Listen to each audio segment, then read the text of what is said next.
bawa doa adalah rakit siapa? Tika. Tika ya. Maka hari ini adalah Laura. Udah. Kemudian Kila. Kila udah? Oke, sekarang kita yang mau mulai ya. Ya, mulai. Waalaikumsalam warahmatullahi wabarakatuh.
Lanjutan dari yang kemarin tentang unsur-unsur intrinsik.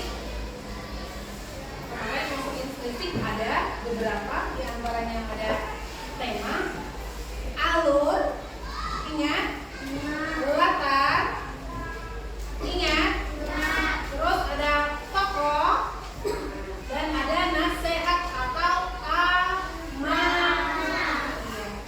Nah, ini kita pelajari lagi lebih mendalam. Nah, sebelum ibu masuk ke materi hari ini, tugas yang kemarin ibu kasih sudah dikerjakan. Silakan dikumpulkan per kelompok. Ini juga Bu. Iya. Yang udah beli nggak apa-apa, yang belum nggak apa-apa juga. Iya, nggak apa-apa. Tugas Bu, itu yang penting. nah ini beda Bu itunya. Warna apa nih? Ini rapot Bu. Ini rapot. Wih, mahal banget. Nah, ini tuh berapa yang itu yang biru? Tandu. Apa itu cuma ini? Jadi nggak boleh ditukar itu nih. Bisa Bu. Bilang ya, ditukar ya. Sayang banyak banget itu harganya. Yang clear order, yang file bisnis itu nanti aja. Ibu mau tugas ibu aja dulu. Bu yang ini. Iya, dua kan? Satu lagi bawa saya minggu semalam buat percakapan.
1 minggu. Siap?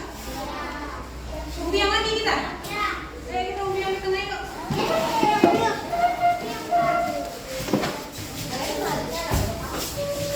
Nanti dulu Pak, PR-nya Pak. Temanya air, dan sayang. Sampai dia. Rifki.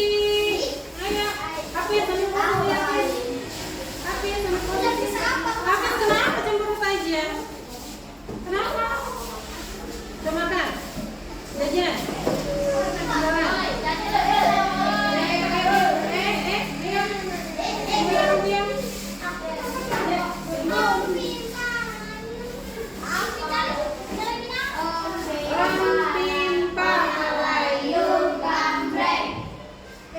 Hitam, sini yang hitam. Jangan dibuka ya, kita buka sama-sama ya. Yang hitam pinggir dulu kan, tangan. Ayo lagi. Pimpa.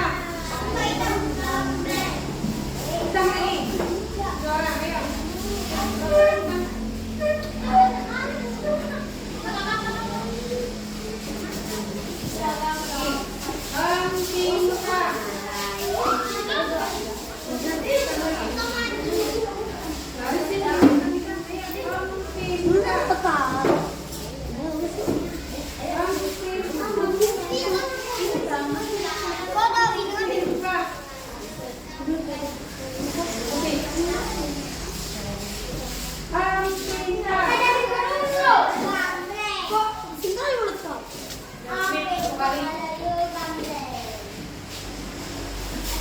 Oke, ya tunggu ya, kasih apa lagi ya?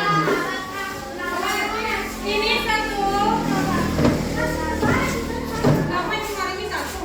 Ini 1, ini 2. 3, 4. 1, 2, 3, 4. Ya? Kamu ya? 1, 2, 3.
Jadi yang pertama sesar ini adalah edukasi kamu cerita Raka.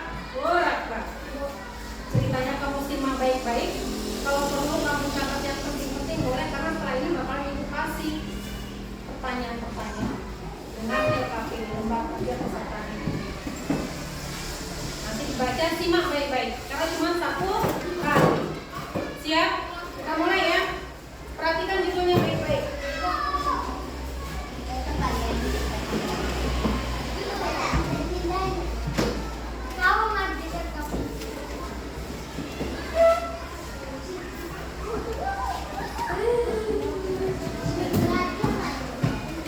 Judulnya apa?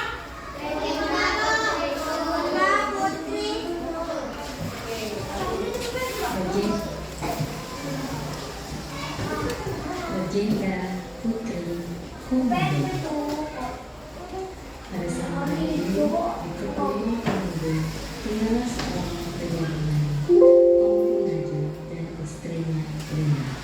Mereka tinggal di pulau lain di Girimanya. Di sana Komodo terpilih menjadi kepala desa. Dengar kan dari belakang? Namun desa tersebut terus diserang oleh orang-orang dan suku Bajau yang tak segan mengejar dan memberontak mereka hingga wilayah. Setiap kali ada serangan, warga desa memilih mundur ke gunung. Namun mereka tak bisa menyembunyikan kesedihan dan hati yang berkeping-keping ketika semuanya melihat desa mereka yang hampir rata dengan tanah. Berusaha tetap setegar karang. Suatu hari, Mungkin Aja memberitahu penduduk desa dan mengumumkan, "Keluargaku, kita harus pindah dari tempat ini. Suku Bajau akan terus menyerang kita. Marilah kita menetap di gunung. Hutan bisa boleh kita makan. Kita juga bisa merawat kebun, menanam pohon buah dan bermukijam dan bagi hutan yang luas." Mereka membuat desa mereka Ngajau untuk menghormati pemimpin mereka. Di malam terakhir ketika mengantarkan roh lalu, istri Mungkin Aja Lea mengandung.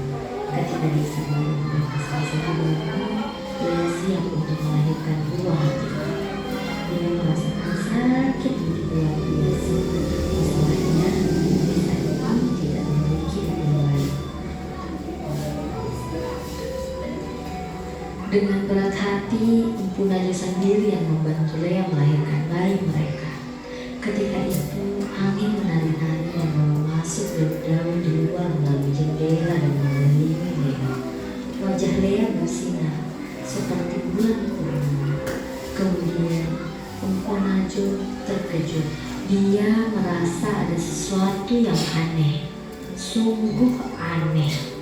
Lea melahirkan seorang bayi laki-laki dan seorang kembaran perempuan yang bentuknya jauh dari manusia.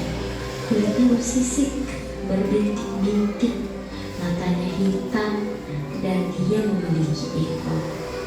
Mungkin Aja mengatakan perempuannya namun penampakannya seperti kadal raksasa yang berkelana di sabana di batas desa. "Anakmu laki-laki," kata Mungkin Aja sambil menatap istrinya. Tapi sayangnya ruh sudah meninggalkan jasad Lea. Mungkin Aja harus berlapang dada ditinggalkan belahan hatinya. Dia bertekad untuk membesarkan sendiri kedua anaknya. Dia memberi nama bayi laki-lakinya Sejalan dan anak perempuannya Orah. Dia memberi makan susu, kambing, dan madu. Dua-duanya tumbuh dengan cepat. Tapi jauh sebelum Lea bisa berjalan, Orah sudah belajar jalan di luar rumah dan bahkan menjatuh hebat. Meskipun susu bisa menunggu rasa laparnya, dia mulai tertarik pada ayam-ayam kulit tawar. Tetangga mulai mengeluh kepada Mungkin Aja. "Aku akan memberi daging," katanya pada Orah. "Tapi kamu tidak boleh mengenal kambing atau ayam warga." Meski Orah tidak ada menjadi tak mampu makan, dia tetap memberi buah biji dia penduduk desa. Mereka curiga ada perempuan yang tidak bisa mendengarkan di desa. Untungnya ayah dan bapaknya menjadi orang yang memberikan kasih sayang. Malahan si Jerome lebih suka bermain dengan adiknya daripada dengan anaknya. Dua bersaudara ini menjadi pohon bersama dan membiarkan pun ke dalam. Suatu hari orang bilang dia menggunakan doa ketika matahari baru bangun dan lidahnya menunjukkan bahwa dia melaksanakan. Apakah dia akan kembali? Karena si Jerome keadaannya dengan ayah yang mengajar. Ya, jangan khawatir, dia akan kembali. Balas Om Najwa. Tapi dia sendiri tidak cemas. Omro akhirnya kembali ke rumah. Namun semakin hari dia semakin lama mengenal anaknya dan hanya kembali sesekali. Sampai suatu pagi, si Jerome menemukan adiknya berjalan-jalan. Mereka saling menatap lama dan kemudian Ola berpaling dan pergi. Si Jerome tahu bahwa kali ini Ola tidak akan kembali. Tahun-tahun berlalu, si Jerome tumbuh menjadi pemburu yang berpengalaman. Tidak ada bebutan atau kijang yang sama menghindar dari ujung ke ujung. Si Jerome sedang berburu di hutan dekat desa Batu. Ketika dia bertemu suara berisik di dekat sungai, dia melihat kijang jantan. Telinganya tegak dan tanduknya besar. Si Jerome pelan-pelan mendekat ke kijang tersebut dan secepat kilat melompat dari semak-semak dengan tombak yang terarah. Tapi tiba-tiba dia merasakan ada sesuatu di belakang kakinya. Makhluk ini mulutnya terbuka dan mata hitam tertuju pada kijang yang tak berdaya. Ini komodo terbesar yang pernah dilihat si Jerome.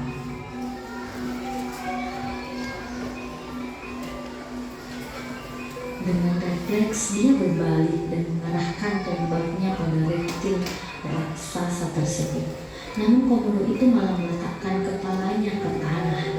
Tiba-tiba pula berdiri di depannya sosok seorang perempuan. Letakkan tombakmu anakku, kata penonton itu. Apa kamu ingin mendengarku sendiri?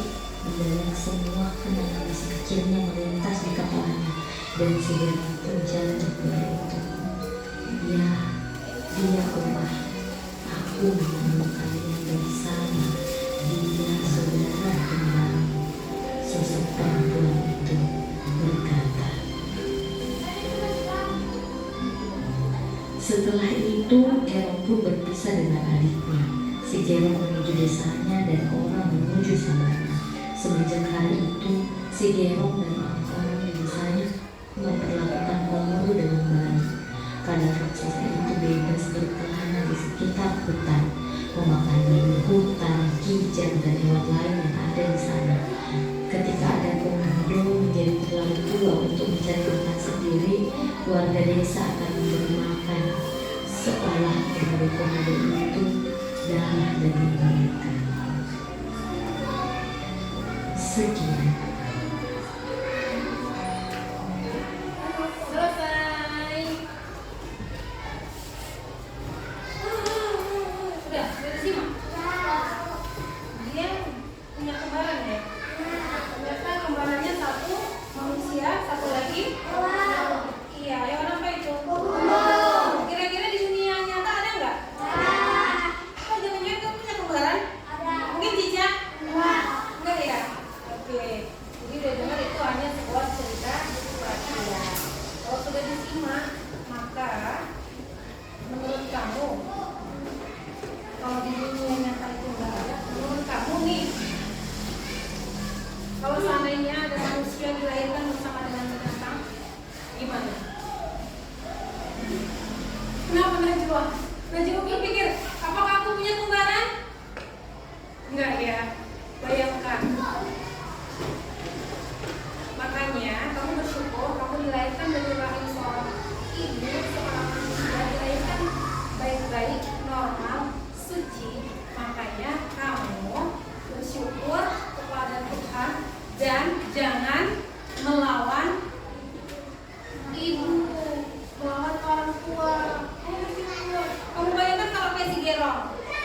dilahirkan dari ibu manusia, tapi dia punya kembaran. Iya kan? Kembarannya namanya Ora. Siapa namanya? Ora. Seekor komodo. Tapi walaupun dia punya kembaran seorang ekor doang, dia bagaimana sikapnya? Baik, terus tidak apa? Tidak apa? Oke, dari sini aja deh kamu mengerjakannya. Ibu kasih lembar kerja, kamu kerjakan kerja kelompok. Jadi ini namanya kerja kelompok. Satu kelompok harus siap semua. Satu kelompok ada berapa? Boleh ibu kasih lembarannya. Satu orang satu, tapi semua harus nulis mengerjakan. Jadi kalau satu kelompok ada satu orang yang belum siap, itu nggak mau terima. Mau terimanya satu kelompok, satu orang yang pasti serahkan ke ibu. Paham?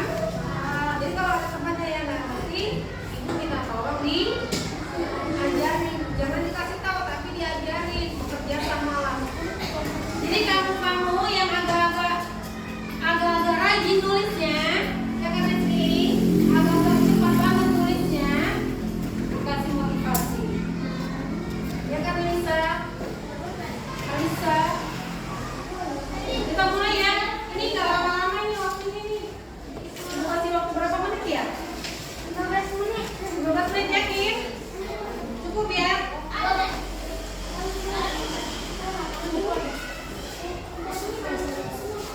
Gitu.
padahal cuaca mendung. Tapi kalian datang semua. Ini bagus. Lagi orang aja.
Kalau ajak berdiskusi nggak apa-apa.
taruh dulu di sini sambil kita tunggu temannya. Siap semua? Ini kalian apa kabar? Ayo mas, dari mana? Dari mana? Nah ini tulis dong, biasa apa?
Siapa ini?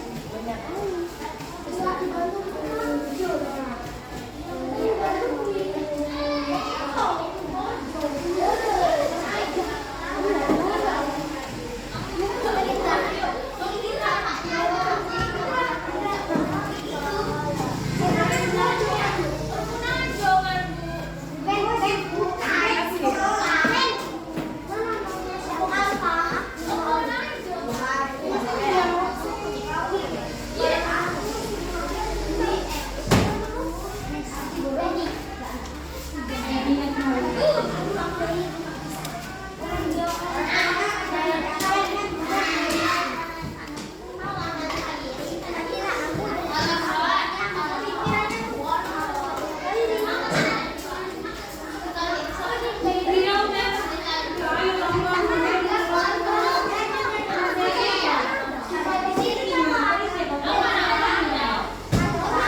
Komodo, salah satu spesies kembang besar yang ada di dunia. Meskipun sekilas mirip dengan biawak, komodo lebih memiliki perawatan yang sama dan lebih besar. Panjangnya bisa mencapai 10 kaki dengan berat lebih dari 300 pound. Dan kalian tahu nggak kalau hewan ini sebenarnya hanya ada di Indonesia, bukan di Afrika, Eropa, Amerika, atau bahkan Antartika. Mengapa bisa demikian? Mari kita telusuri bersama-sama dalam video ini. Di Indonesia, komodo yang bisa kita temui secara langsung di beberapa pulau, yaitu Pulau Komodo, Pulau Bincang, Pulau Padar, dan Gili Mota. Mereka sudah ada di kepulauan tersebut berjuta-juta tahun yang lalu dan terus berkembang hingga saat ini. Meskipun jumlah populasi mereka yang bisa dibilang jauh dari kepunahan.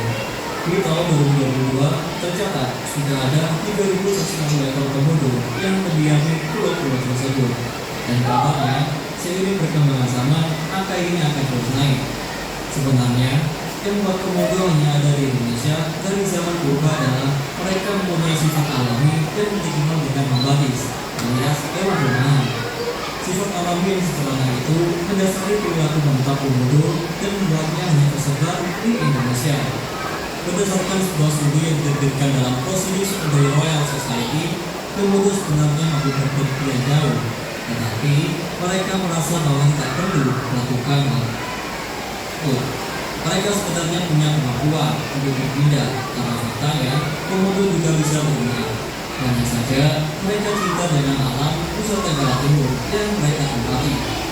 Bahkan seorang peneliti pernah melakukan pengamatan selama 10 tahun di 4 pulau yang tidak kita sebutkan sebelumnya dan mengungkapkan bahwa komodo pada dasarnya tidak meninggalkan tempat di mana mereka dilahirkan.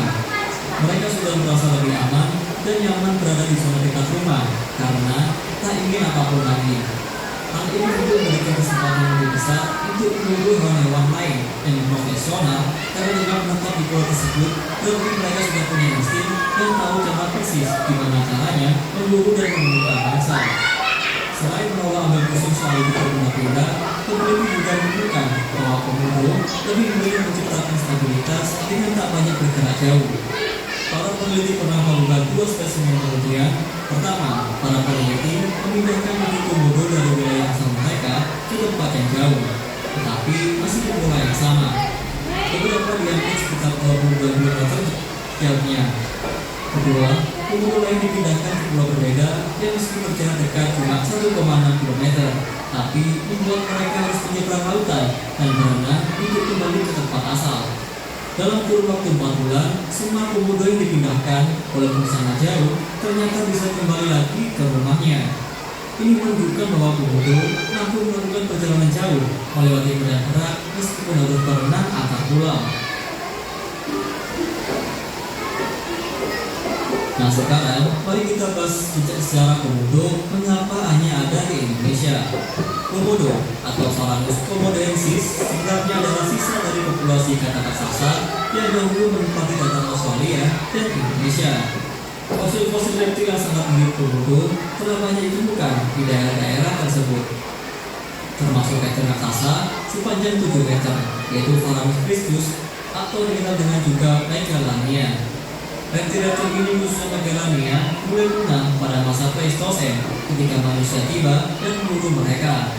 Dan alasan komodo bisa bertahan dari perburuan manusia adalah karena diet mereka yang relatif terkecil di pulau-pulau kecil di Maluku. Sementara kerabat komodo lainnya lebih dulu punah karena berhabitat di wilayah yang sudah dicapai oleh manusia, seperti Varanus priscus yang mendiami di Australia, Varanus pithecanthus yang juga sama, dan Varanus parvus yang ditemukan di Fiji. Selain itu, komodo sendiri diperkirakan didiversifikasi setidaknya 4 juta tahun yang lalu di Australia. Jadi, ketika ketinggian permukaan air laut turun dan Australia bergeser sedikit ke Asia Tenggara, komodo memanfaatkan periode perjalanan ini untuk menyebar ke utara atau tepatnya ke Indonesia. Dan ketika ketinggian permukaan air laut naik lagi dan merendam paparan benua, maka yang tersisa adalah pulau-pulau kecil yang sekarang menjadi tempat tinggal komodo, yaitu di Nusa Tenggara Timur. Oke, itu dia. Udah tahu tentang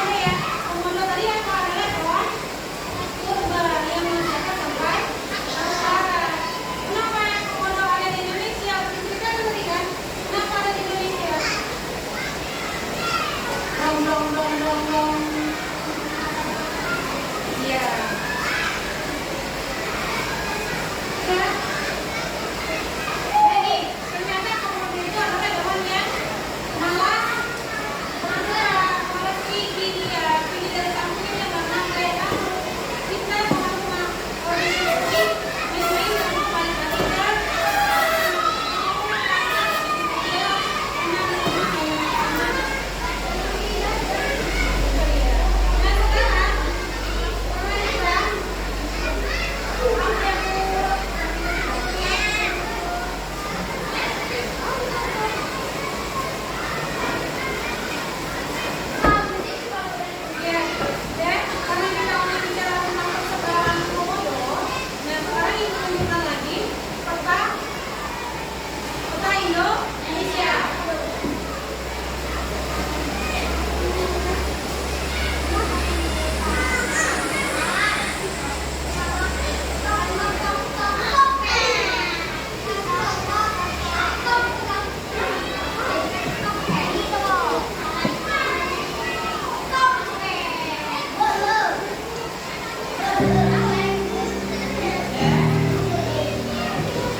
Katanya di rumah